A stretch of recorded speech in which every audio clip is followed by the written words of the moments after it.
Hi, this is Rico Manalo here with another episode of All Aces on Air.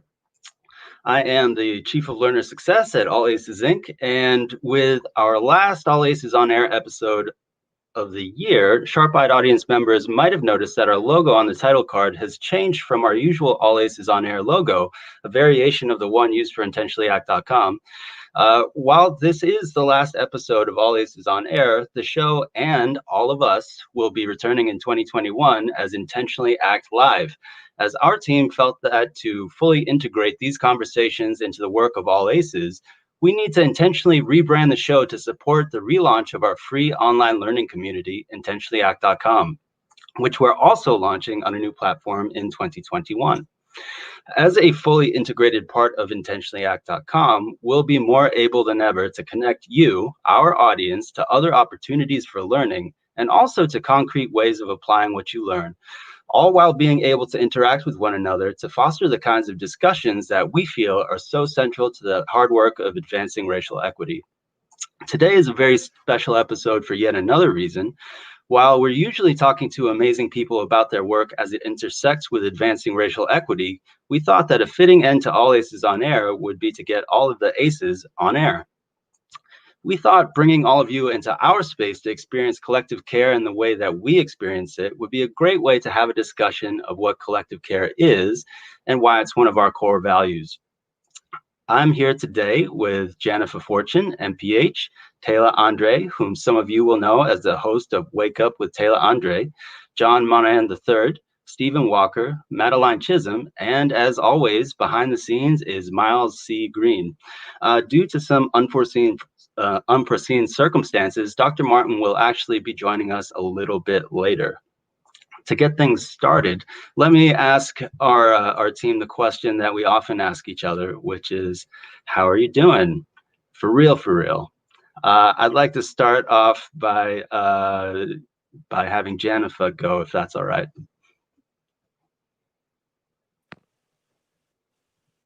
Thank you, Rico. I am feeling pretty fabulous. I know it's because it is Friday. I'm excited about the weekend, not because I have any particular plans, but because I don't have plans. And so that for me means I have time for some rest and renewal. So yeah, I'm feeling fabulous. Oh, and nourished. I had lunch right before this. That's great. So for context for everybody, the reason it's so fantastic that Jennifer actually has some time to do nothing is because she's always doing something, like always. So that's actually a huge deal. Thanks, Jennifer. Let's move next to Taylor. How are you doing for real, for real? I am well. I am more than excited for collective care. I'm probably the most excited for collective care and to breathe and to take a break. And I would like to implement one day of a Jennifer no talking. And so I don't know how I'm going to do that with children, but I do want to attempt to do no voice externally and just have conversations with myself. So we'll see how that works out.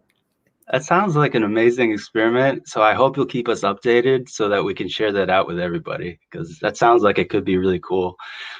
John, how are you doing for real, for real? Hey, I'm doing pretty good. You guys know I was dealing with some health stuff, but that's turned the corner, so I'm feeling much better than I was the last few days. And I, too, am looking forward to our collective care weeks coming up. I've got lots of reading I want to do and projects to tackle, and just some time to sort of refertilize my brain so it can grow a little more.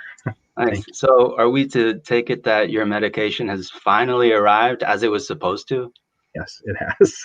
That's great. That's great. And let's move next to Stephen, please. How are you doing for real, for real?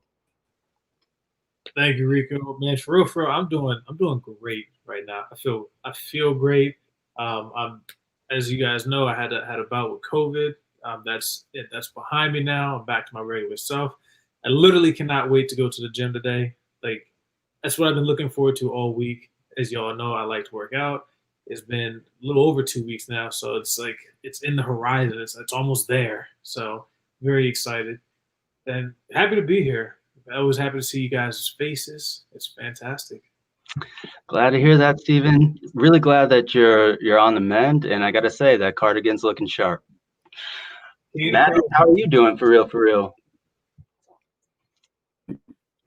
I am doing well, Rico. Thank you for asking. I am also looking forward to the weekend and to collective care weeks. I know that Janifa, Stephen, and I have some time planned to hang out and not actually hang out, do business stuff, but in a good, in a good, fun way that could be taken as hanging out. So Nice. yeah. Yeah, you know, something that a lot of people are not gonna have insight to is our team, these 6 people in front of you, we are in, I actually don't know how many meetings we're in per week. Oh, hey, baby Rain, how are you? But we're in a lot of meetings. And earlier today, John, Janifa, and I were in a client meeting, but afterwards, we actually just spent some time just talking, just being human beings together. And it's actually those kinds of interactions that we wish we had more of. And that's why every Friday we do have a standing meeting that is like hours and hours long. But what we're mostly doing is spending time with each other because we're no longer in our physical office. I'm not going to bump into Janifa, you know, in the office. Taylor is not going to have the opportunity to kidnap me and feed me cookies. So it's really important that we create space that we can actually be humans together. And that is a huge part of collective care. But to really ground that for us, because Dr. Martin is not here with us, I'd like to defer to our next most senior member, who is Janifa Fortune. And Janifa, would you please lay it out for us? Like, what is collective care? Sure, Rico. I'd love to do that. Before I do that, though, I do want to bring the question back to you. How are you doing today? For real, for That's real. right. That's right. I'm doing very well. One, because I'm in space with all of you again, finally. Um, I was not looking forward to going outside today because yesterday it snowed a lot in Boston, and I have a dog, so I've got he's got very hairy toes. So if he walks around in the snow, he gets these ice balls, and he's super uncomfortable. So I have these little boots that I have to slip on them. But slip is not the right word because I'm fighting for all 4 of those paws to get in there. Then the harness got to go on, and then the jacket has to go on.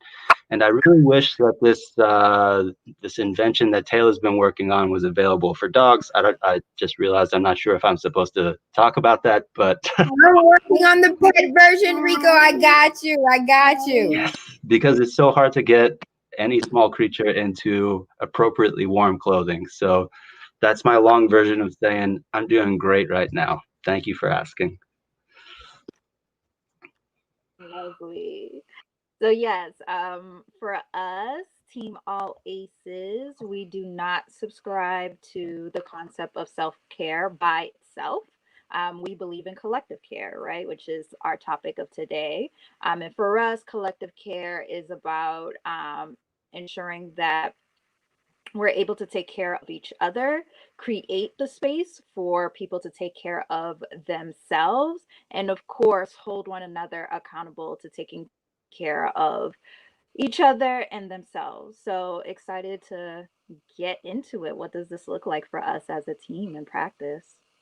Definitely. And just to flesh that out a little bit further, in case it wasn't abundantly clear, like when I'm doing my own self-care thing, that's cool and that's very valuable, but I'm human. And like any human, like if we think about our New Year's resolutions, a lot of people make this commitment to do better, to be better, and then somewhere along the way, life happens and that thing that they intended to do stops.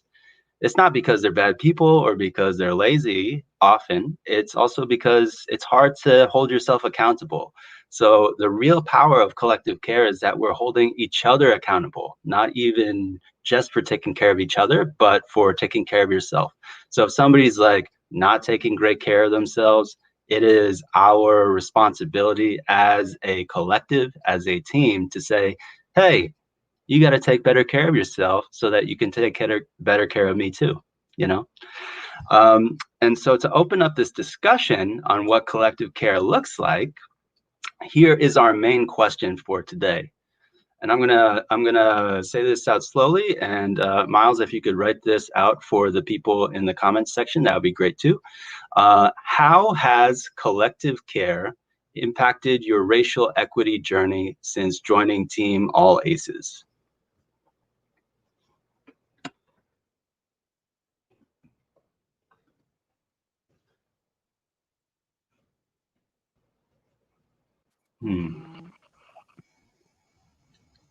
Can I jump in first? Yeah, please. Okay, so the major distinction for me in joining teams in previous workplaces was one of our values, this value of collective care.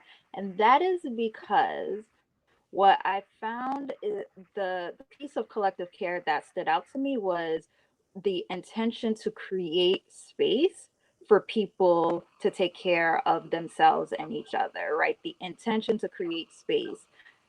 In previous workspaces, I noticed two things. Either one, care wasn't acknowledged or prioritized, or two, if it was acknowledged, it was limited to self care. So it was, how are you taking care of yourself outside of these 9 to 5 hours, right?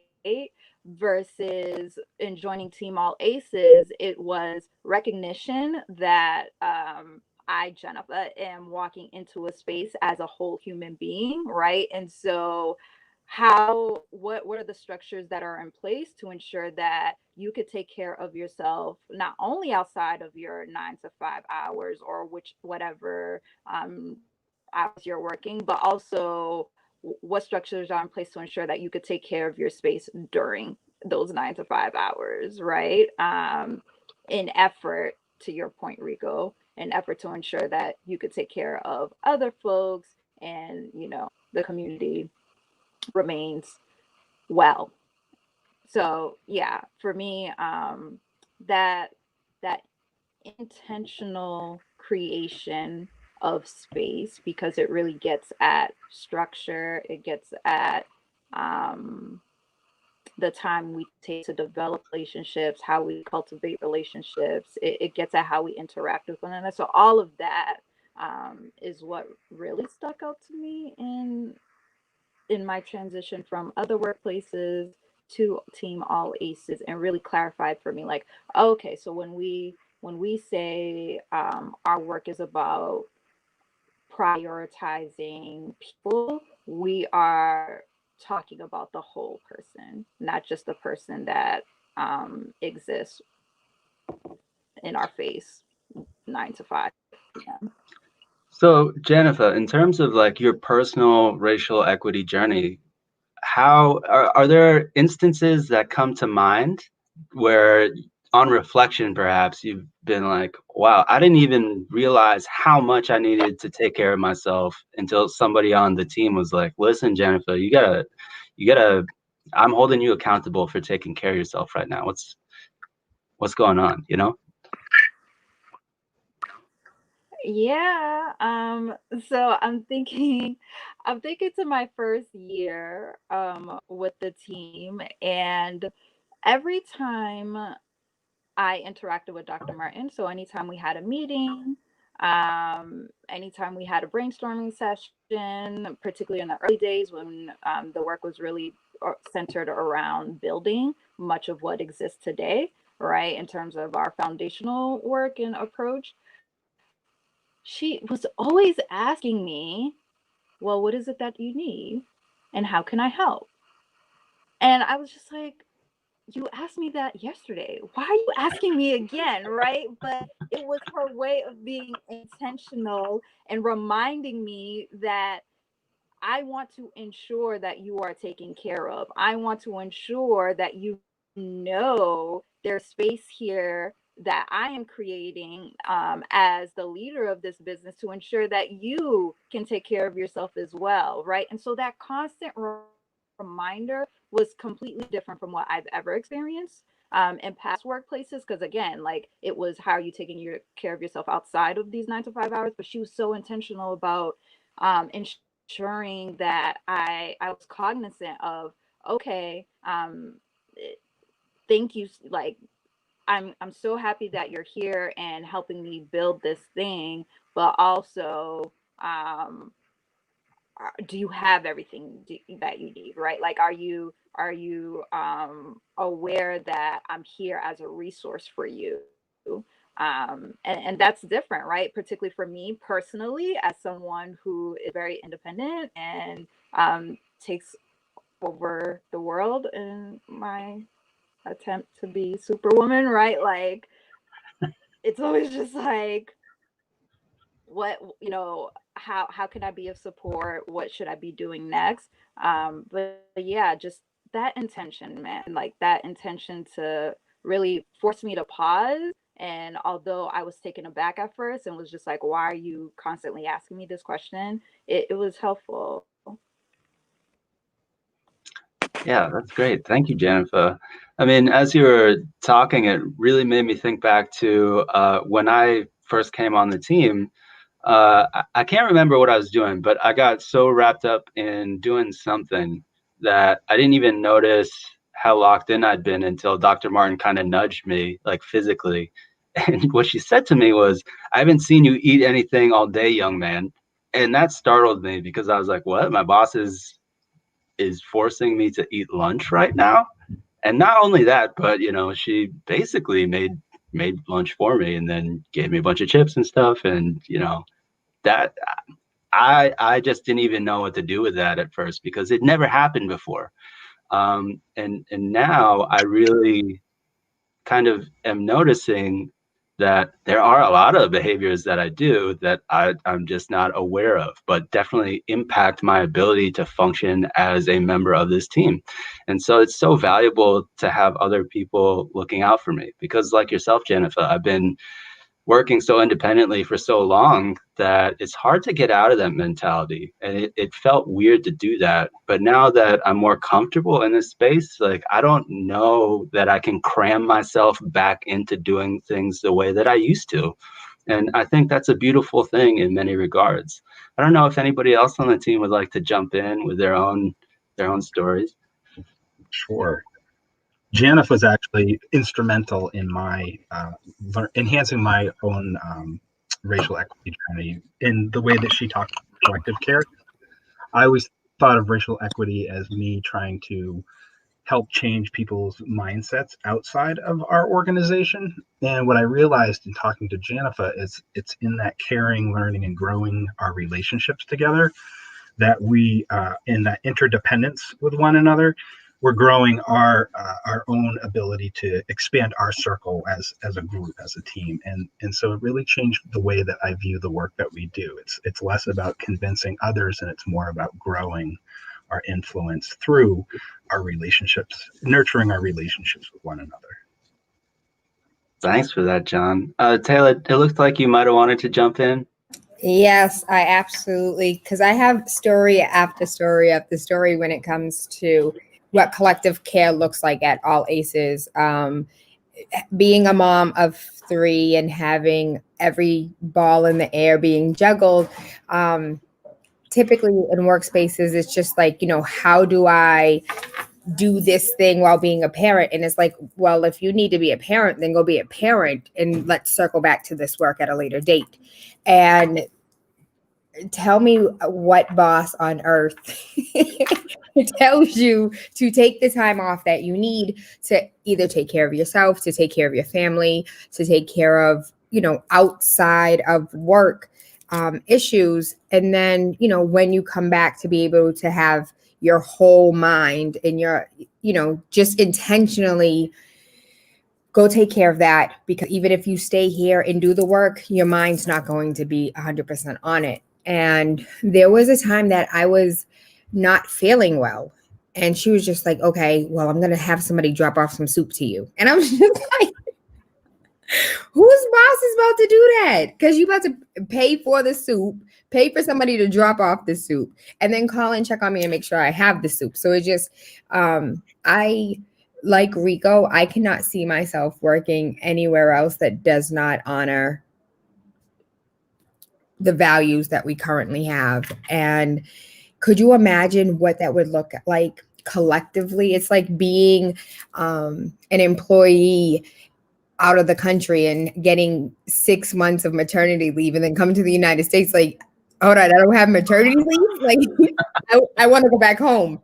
And so this is definitely home for me, and the values that I've picked up in other spaces that I work in, like as a real estate agent, I find myself having more conversations about how are you, how are your family, how's everything else doing, and really minimizing like the work in itself. And for me, I realized once you build that relationship, going back to what John was saying, once you have that relationship, you can kind of pick away at the work based on the person. I don't know. I don't think my words were formulated correctly on what I was trying to say, but based on that relationship, I kind of can formulate the other needs that that person needs based on just the conversation of the collective care. How are you as a whole, and not how are you in this, me helping you find this house. Yeah, it's not like a transactional thing. It's not like a business thing, right? And I remember, if we can drill down on this just a little bit, I remember earlier in the pandemic, I remember you and I were having a couple conversations, and if you don't mind me sharing this, then okay. So I remember one of the things you said was you were feeling so disconnected from the team, and you were expressing like these feelings of guilt because you had real life responsibilities. You had 3 children where we had to pivot super quickly. I remember that you were going to see your grandmother, and there was just a lot going on. And, I feel like somebody in that position, if they did not have collective care, like I don't even know what might have happened to them. I don't know if, you'd be comfortable in sharing like what you imagine could have happened if you didn't have collective care. Absolutely. So we experienced loss in our family, which then, had a trickle effect to other family members. And so I really wanted to be there for my grandmother because she just lost her daughter.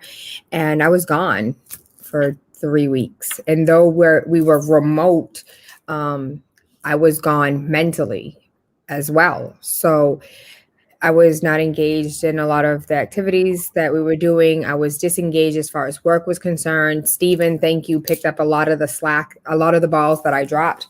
And I can imagine anywhere else, it would have been like, we really appreciate you, but we're going to have to go in a different direction. And that's not what happened. And it was like, how can we be more supportive? What is it that you need from us? Even I think John picked up a couple balls. Jennifer picked up a couple balls. It was like everyone rallied up to see what work needed to be picked up that I had to put down at that time. And work got done. And I think I may be incorrect in this analysis, but our clients were also aware of what was going on with me. And so there was like even understanding the values of All Aces and understanding that this happened to an employee of All Aces. And so as a client of All Aces, based on the values of this company, we honor and respect Taylor, we'll see you when you come back. And I feel like if that was in any other organization, it would have been like all types of complaints. I really don't care. Everybody has problems. She should have done this and she should have I really feel like it wasn't just the employees at the company that honored collective care in that time during that space, but also our clients were completely on board with what was going on as well. Yeah, so I'm not the best person to talk about this, so I'll open it up. But our clients, we're pretty selective about our clients. We look for a good fit, and it's not a one direction fit. It's like we got to fit well with each other, right? And if we can't find that alignment, then we know that all kinds of things can happen, like what Taylor is describing. But because we're entering into it in this way, from the beginning all the way to the end, there is this thread of mutual respect is very, very foundational to every single thing we do. Like, we do not want to be extractive, and we do not want to be extracted from. And that's really important to maintaining those really great relationships. I'd like to move to Stephen. Like, in terms of your racial equity journey, how has Collective Care supported you in that? Thank you, Rico, and thank you, Taylor, for your very kind words. I appreciate that a lot. So for me, my background really started in retail. Sold everything from working at Radio Shack, if you guys remember that old place way back in the day that no longer exists, to selling phones, to selling all types of stuff. And in that environment, nothing is more important than what have you done for me lately and how much money have you made for me lately. So I never really, I didn't know what a racial equity journey really was until I came here, if I'm being completely transparent and honest.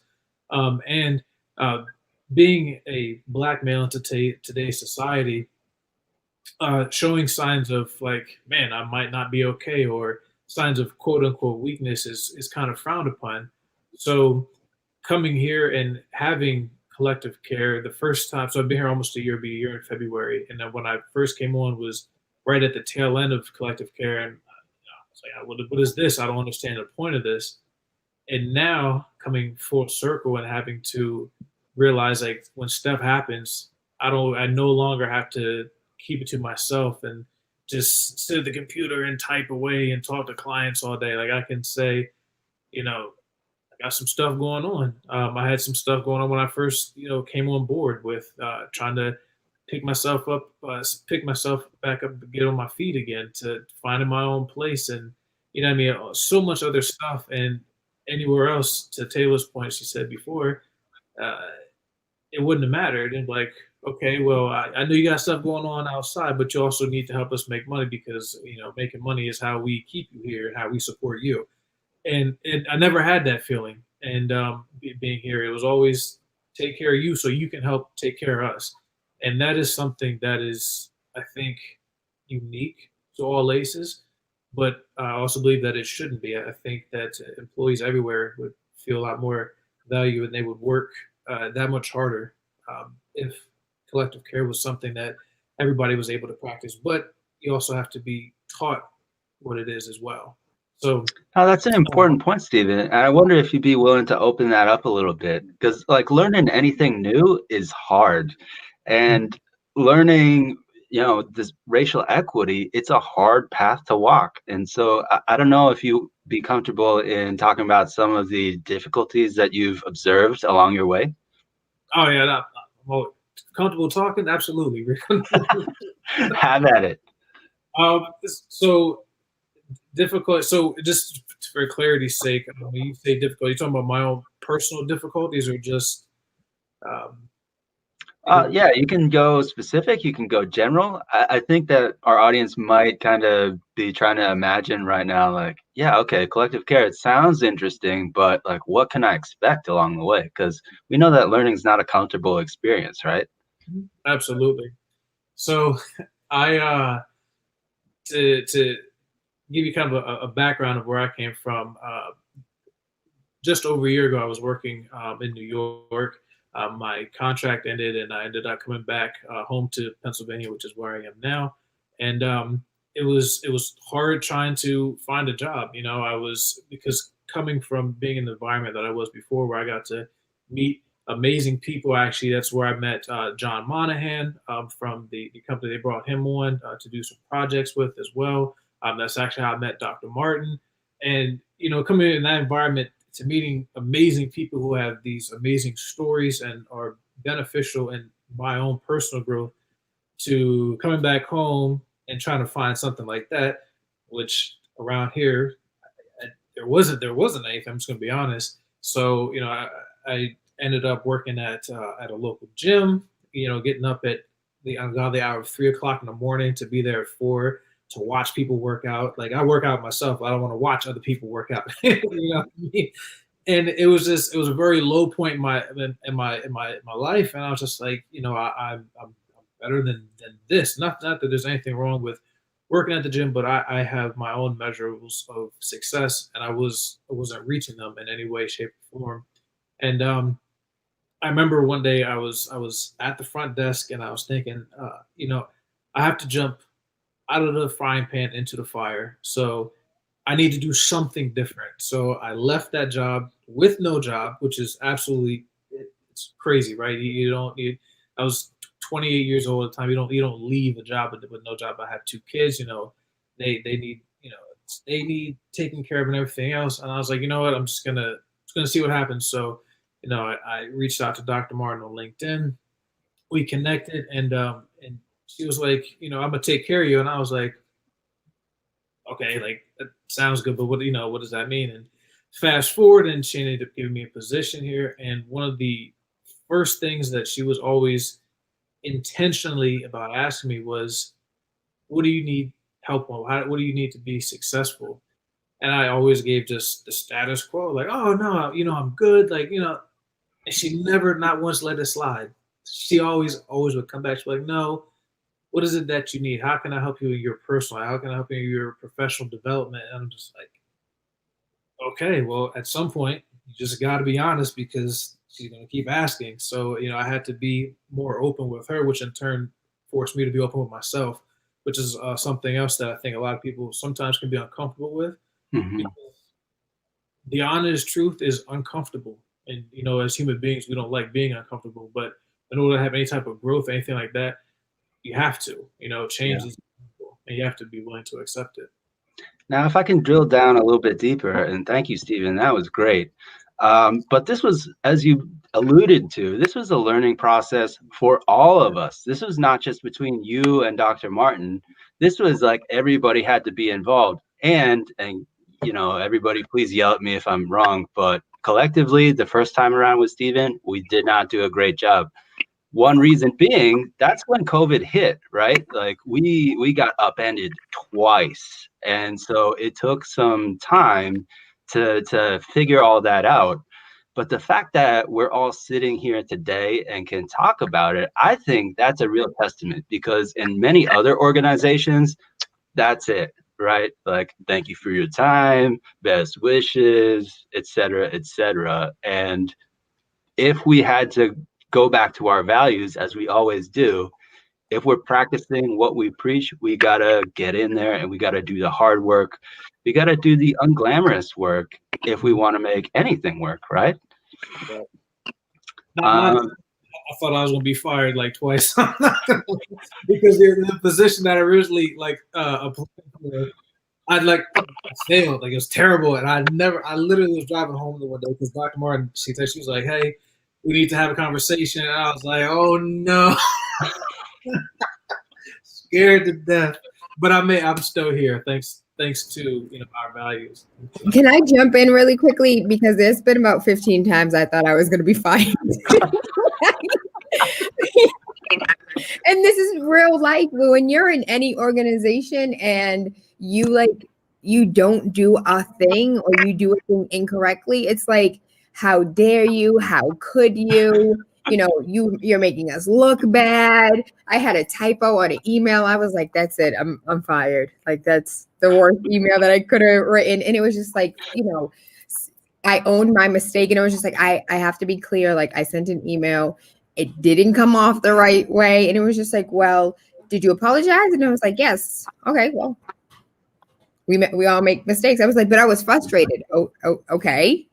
Did you apologize? Yes. So the value system here is like, you're human. I think all of us have heard that a million times. Like, you're human, and humans make mistakes. And yeah, I mean, I remember I was doing something with one of our databases. I clicked the wrong thing, and I replicated every single person's first name in the database, and I had to manually go in and correct it. I was up till like 4 a.m, and I think I only told Janifa about it. But I was like, oh yeah, I definitely could have gotten into some real trouble anywhere else. Thank you for sharing that, Taylor. I So really one appreciate thing that. And I want Stephen, thanks for to your say, vulnerability. And Maddie, let's turn to you with the question. How has collective care impacted your racial equity journey since joining Team All Aces? Wait, before I answer, Jennifer was trying Oh, to I'm get in sorry. there. Go ahead, Jennifer. no, thank you. So I just want to highlight the thing that I'm hearing from Taylor and Stephen is the power of within this lens of collective care, the power of a workplace to reimagine what workplaces look like, right? And how can show up within the workplaces. So that reimagined piece is literally in the hands of the folks that make up the organization, and um it could come to fruition at any point, right, as long as we're willing to step out of our status quo, which is what I think All Aces has is always um leaning towards, stepping out of the status quo. Yeah, I mean, to your point, Jennifer, we are sitting talking to each other inside a space that we built from our imaginations and mutual support. And if that's not huge, I don't really know what is, honestly. So thank you for that. I'm sorry that I missed you trying to jump in at first. That was a great point. If we could turn to Maddie. Yeah. Yay. Um, how has collective care impacted my racial journey equity? Okay, well, for being really real, this is my first job out of college. I am 22 years old. I graduated from college last May in the middle of a pandemic. And every day since I have been hired as one of the project managers, I've woken up and been like, what did I do to deserve this job? Like, why am I here? This is ridiculous. How are these people so nice and understanding with me? And it's something that I am still learning, collective care, obviously, coming from college, being in such a high pressure space and having pretty much the opposite of collective care be ingrained in the institution is really, really hard to unlearn. And I am just very thankful to be here and to have people ask, like, yeah, how are you? Really, it's confusing, but it's awesome. And it has impacted my journey. Well, okay. I feel very fortunate because I'm getting here young and I feel like there's going to be a lot of growth that comes from this. And I'm really excited to see how my journey is impacted looking back, maybe next month, maybe next year, 10 years, to see how this integration of collective care into just the way that I think of everything changes what I do. So Yeah, thanks, Maddie. And in case people are wondering, while this might be Maddie's first job, she's doing a phenomenal job at it. She's hit the ground running. She's already starting to lead stuff, including 2 huge meetings that we had last night and the night before. And there were some curveballs that were thrown, and both Maddie and Steven were able to take that in stride. Like, I didn't even know that anything was wrong until Steven was like, yo, we got a curveball. Like, oh, well, let me go back into my breakout room and just continue what I'm doing. And then it was all fine. But I could easily see that without that security of having collective care, that insecurity at each of our cores, that easily could have spread throughout that whole team that we had on when we did get that curveball, and that could have been a disaster, but it wasn't. So, I mean, again, to me, that again just speaks to the value. I'd like to pivot to a couple of the comments really quick. We had one from, and Miles, if you could put this on the screen for us, that would be great. The question is, can you adjudicate collective care without the general standpoint in diversities? So I think, and please do correct me if I am wrong, but I think what the idea here is like, can we have collective care outside of like a context that's super focused on diversity? Your thoughts, your responses. Sorry, Rico, could you repeat that one more time, please? No, because I have no idea what I just said, but I think it made sense. I love the honest collective care, man. But I think basically, can we have collective care or like anywhere, or does it have to be only in like a situation where we're really focusing on diversity, equity, and inclusion? So to your point, because I was actually wanted to say this earlier. I think the foundation of collective care, and everybody, I mean, probably have different opinions, but I think we might all agree, is the foundation of a family type setting. So family is not necessarily your blood relative, and this is just for me personally. Just a quick background: I'm adopted, so I don't know any of my actual like blood relatives. So I have a lot of people that I'm very close to that I call my family, and you guys are a part of that. So family is people that like I take care of, that I'm going to always look after, and regardless if I get upset, if I get angry, and that only lasts for a little while, because at the end of the day, family is so important to me that I'm going to come back and take care of them one way or another. No ands or buts about it. So I do believe that collective care, when you actually genuinely care about somebody and care about a group of people, can easily can be a basis without it having to be a diverse thing or an equitable or anything like that. Right. So it sounds like what you're saying, Stephen, is again, relationships are at the heart of this. And so, again, it's about being really intentional about how we treat those relationships. Is that right? Yes, because I think that's lost in just a lot of everyday aspects of life. It's always transactional a lot of times with people, and it shouldn't be. It should just be, hey, you're a human being, and I care about you and your well-being. I don't have to necessarily, quote unquote, like you or love you, but I don't want to see bad stuff happen to you. You know what I mean? Yeah. I think that's just something that needs to be practiced more often, and kind of take the pressure off of I have to be this like perfect human being, because well, I don't know, not a one. That's true. That's true. John, is something on your mind? Well, I think, it's a good question. I think if you look at like the dominant culture that we tend to see in organizations and corporations, there's this competitiveness, this reliance on, rugged self-determination, and like you said, Stephen, extractive culture. And those things work against the value of collective care. They pit us against one another in an effort to see who can get ahead.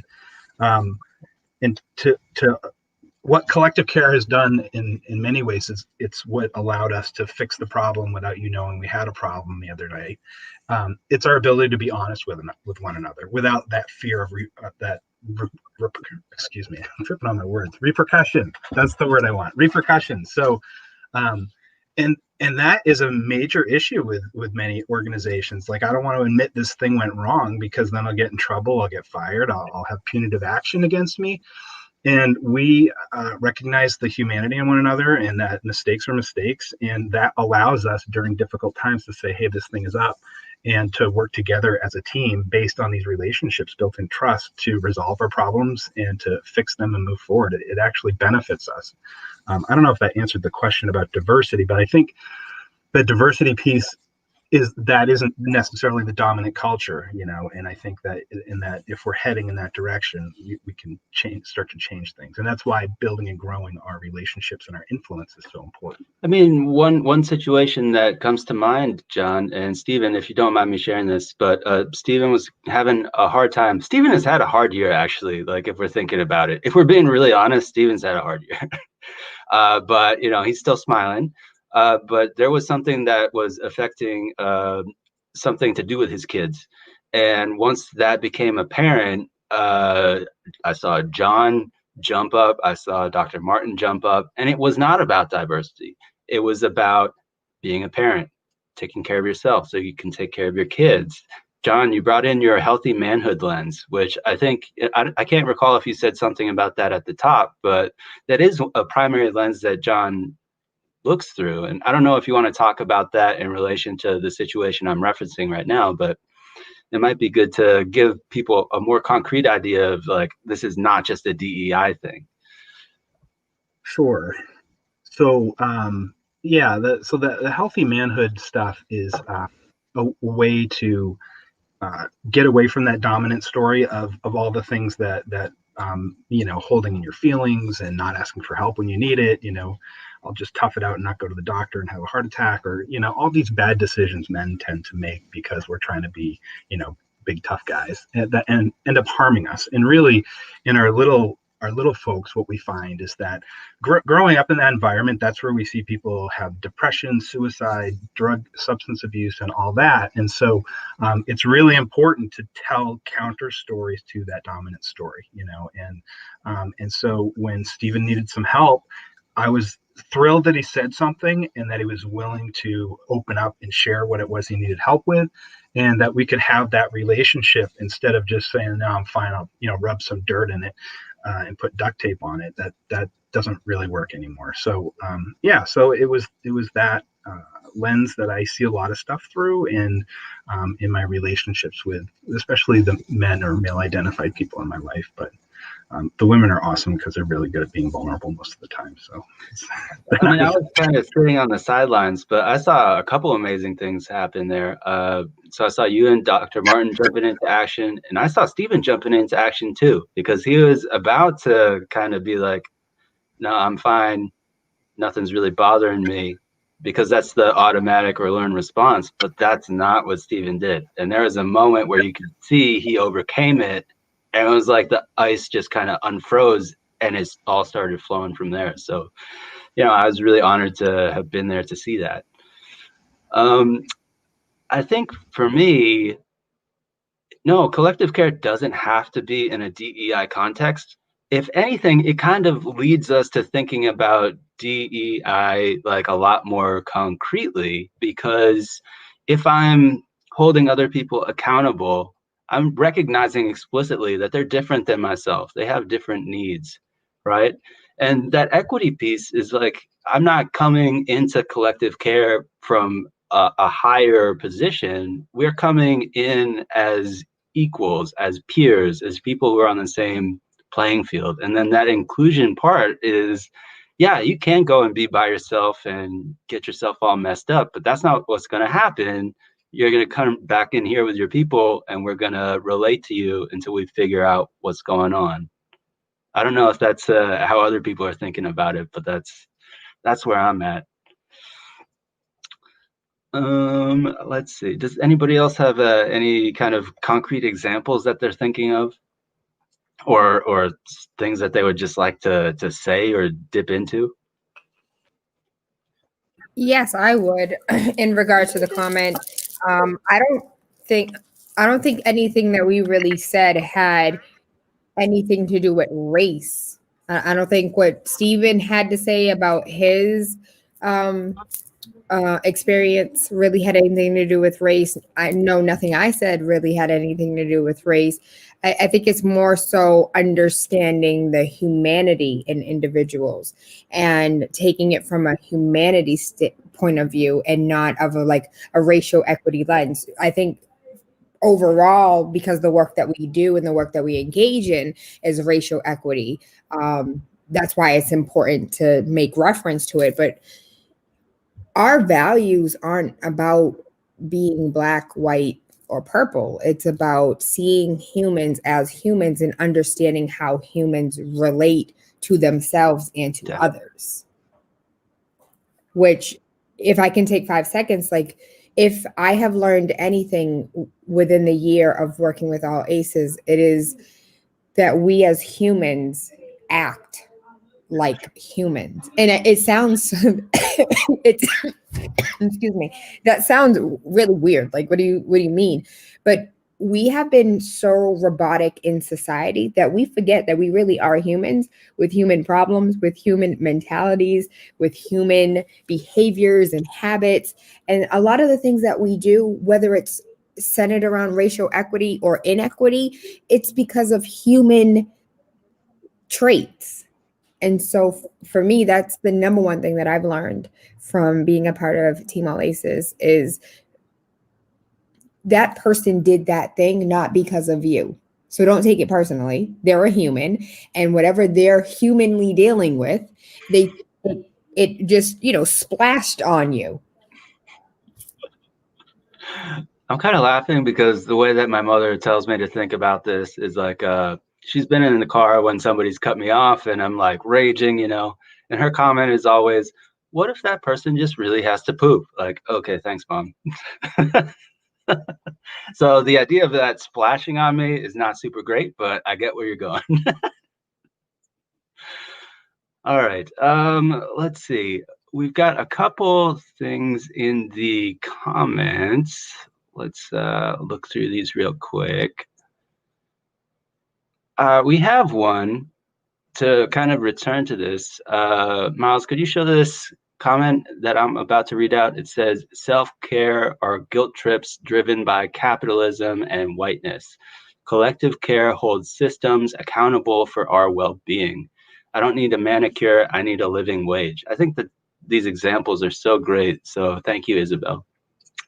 I like to kind of help our audience understand how our values kind of fit together. So like how does collective care figure into client care, right? Because this is our primary way of ensuring that we as a collective are not extracted from or enter into those kind of unhealthy relationships with clients.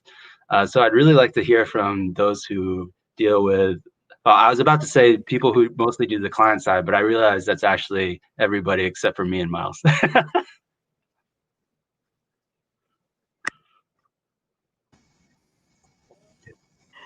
Jan, if I don't want to interrupt you.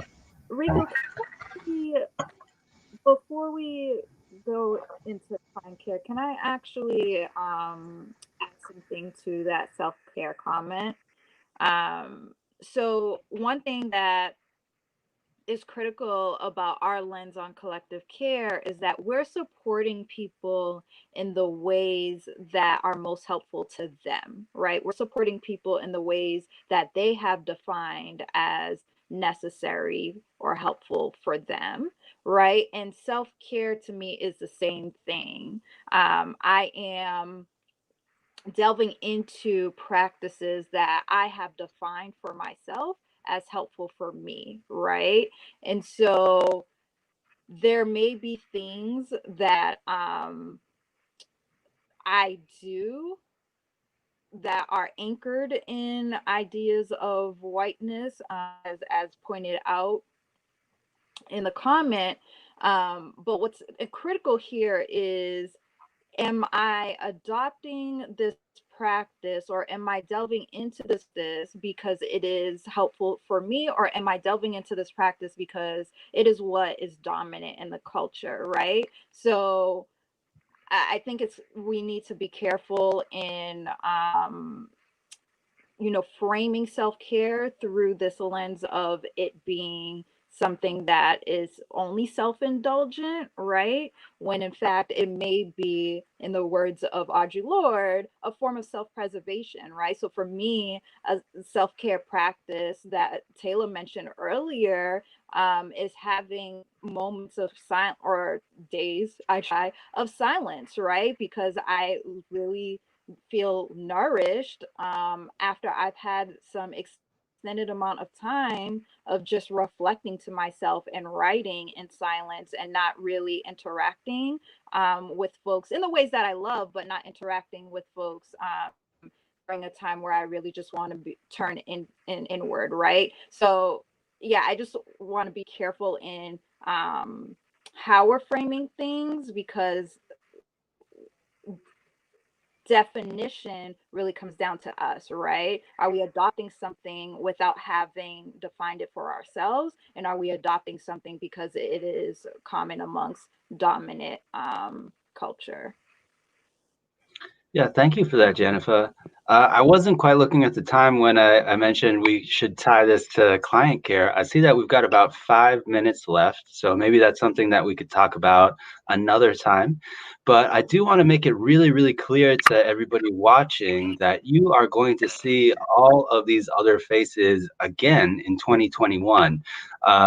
We've got really great guests lined up, and super excited that all my teammates are going to be joining me, because I want you to know how fantastic each and every one of them actually are. And they are individually massively fantastic.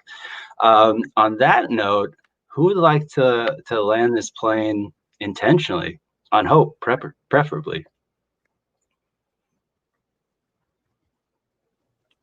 Janifa? Yeah. Hope.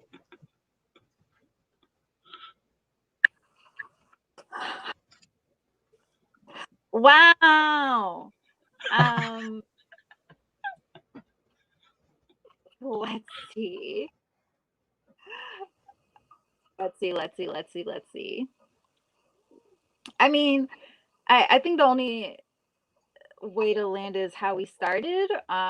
So folks really everyone shared of being in a good place, and being excited about the intentional structure that we as a team have set up, and that being our 3 weeks of collective care, which is time for us to rest, renew, right, and delve into those practices and rituals that are important to us, whether that be watching TV, or delving into a passion project, or writing a book, whatever it is, right? So I think what my hope is that when we do come back in 2021, folks are feeling as though they did hold themselves accountable to that, and we're able to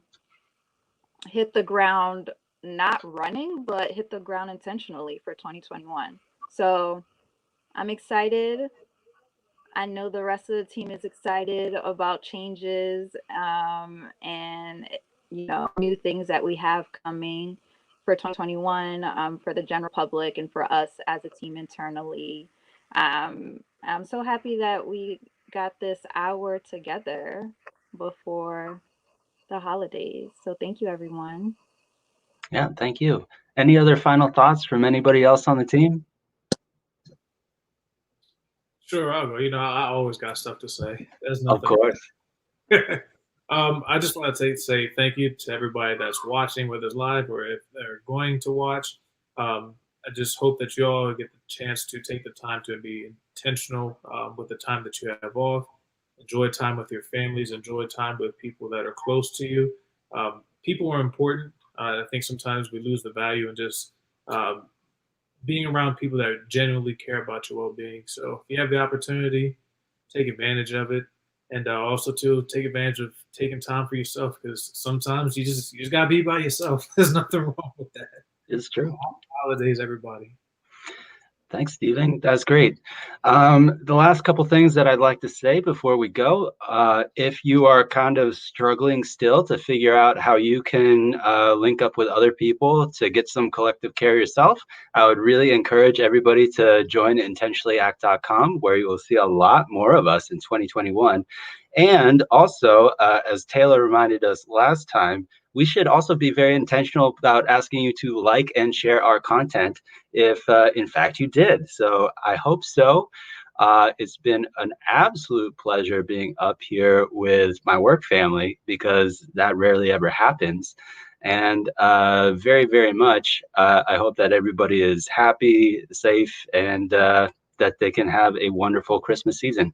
Here's to a better 2021. Thanks so much, everybody. We'll see you then.